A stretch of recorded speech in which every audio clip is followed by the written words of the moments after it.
ગુજરાતમાં ફરી એકવાર માવઠાની આગાહી કરવામાં આવી છે। આ આગાહીએ ખેડૂતોની ચિંતા વધારી દીધી છે।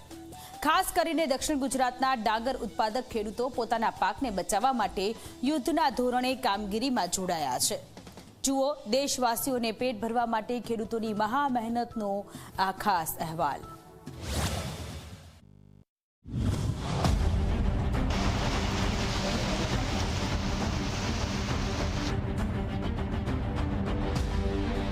ગુજરાતના ખેડૂતો ફરી એકવાર ચિંતાના વાદળો નીચે ઘેરાયા છે। હવામાન વિભાગે રાજ્યમાં માવઠાની આગાહી કરી અને આ આગાહીએ ધરતીપુત્રોના દિલમાં ડરનું ઝેર રેડ્યું। પાક તૈયાર છે, પણ વરસાદનું સંકટ ખેડૂતોની મહેનત પર પાણી ફેરવી શકે છે।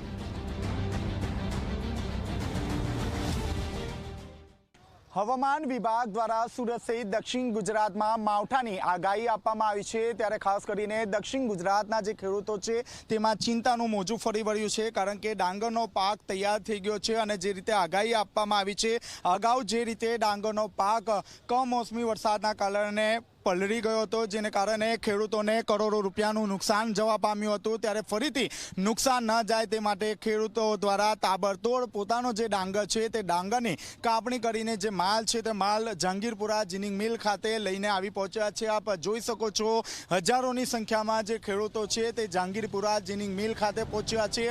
ખાસ કરી દક્ષિણ ગુજરાતના ખેડૂતો આગાહીથી સૌથી વધુ ચિંતામાં છે।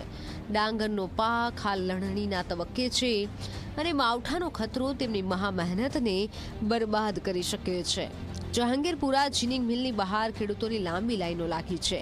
ટ્રેક્ટરોની હારમાળા અને ખેડૂતોની ચિંતા દર્શાવે છે કે સમય સામેની આ લડાઈ કેટલી કઠિન છે। વરસાદની આગાહી છે અને આ ડાંગર જલ્દી અહીંયા ખાલું થતું છે નથી, તકલીફ બહુ જ છે અને આમાં ટ્રેક્ટર બી ફસાઈ જાય છે, નવું પુરાણ છે તો અને મજૂરનો બહુ પ્રોબ્લેમ છે। આ મિલવાળાએ મજૂર વધારે લાવવા જોઈએ, થોડીક ટેકનિકલ પહેલાં લાવવા જોઈએ જેથી જલ્દી ખાલી થાય। ફટાકડાનું વેચાણ રાતે 12 વાગ્યા સુધી કરતા હતા અને હવે આ લોકો 5 વાગે કાંટો બંધ કરી દે છે। હાલમાં ખેડૂતોની હાલત કપરી છે। જે સરકાર ટેકાના ભાવે જે ખરીદી કરે છે તો તે અહીંયા ડાયરેક્ટ સરકારી મંડળીમાં પણ ટેકાના ભાવ પ્રમાણે જો ભાવ ચૂકવવામાં આવે તો ખેડૂતોને રાહત અંશે ફાયદો થાય એવું છે। અને સમસ્યામાં એવું છે કે અમને 2 દિવસ રજા ગઈ અને માલનો અને ભરાવો વધી ગયો છે, એટલે ખેડૂતોને અહીંયા પારાવાર તકલીફ પડી રહી છે। ખેડૂતો યુદ્ધના ધોરણે કામ કરી રહ્યા છે। છેલ્લા 1-2 દિવસથી ડાંગરની લણણી ઝડપથી કરી તેને હાઈવે પર સૂકવવામાં આવી રહ્યો છે, પરંતુ જીનિંગ મિલોની ધીમી કામગીરી ખેડૂતોની મુશ્કેલી વધારી રહી છે। કેટલાક ખેડૂતો 24 કલાકથી વધુ સમયથી લાઇનમાં ઊભા છે, તેમ છતાં તેમનો વારો નથી આવ્યો।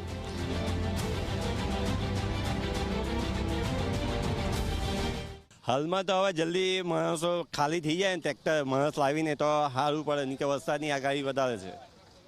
વરસાદના હિસાબે અમારે જલ્દી ખાલી થાય ને તેવું અમે માગીએ છીએ કે ટ્રેક્ટર જલ્દી ખાલી થાય। ગયા ચોમાસામાં ડાંગરનો પાક પાણીમાં ડૂબી ગયો હતો અને ફરી એ જ સ્થિતિ ન સર્જાય તે માટે ખેડૂતો દિવસ રાત એક કરી રહ્યા છે, પરંતુ હવામાનની અનિશ્ચિતતા અને મિલોની ધીમી ગતિ તેમની ચિંતા બમણી કરી રહી છે।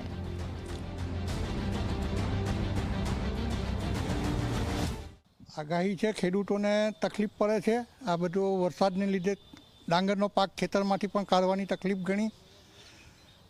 કેટલા કલાકથી લાઈનમાં અમે અમે કાલથી ટ્રેક્ટર રાત્રેથી મૂક્યું છે, આજે સાંજ સુધીમાં પૂરું થઈ જશે લગભગ અમારે અહીંયા મંદિર।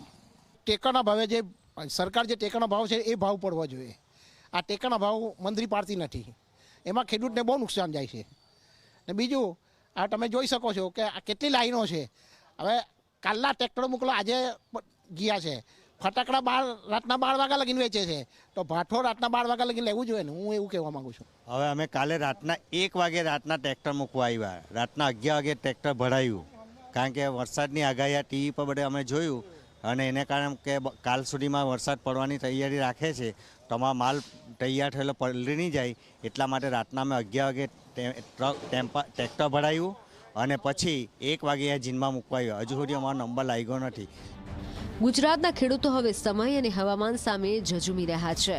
પ્રશ્ન એ છે કે શું તેઓ પોતાની મહેનતનું ફળ બચાવી શકશે? આ લડાઈમાં તેઓ એકલા નથી, પરંતુ સમય અને સંજોગો તેમની સામે છે। ચેતન પટેલ, ઝી મીડિયા, સુરત।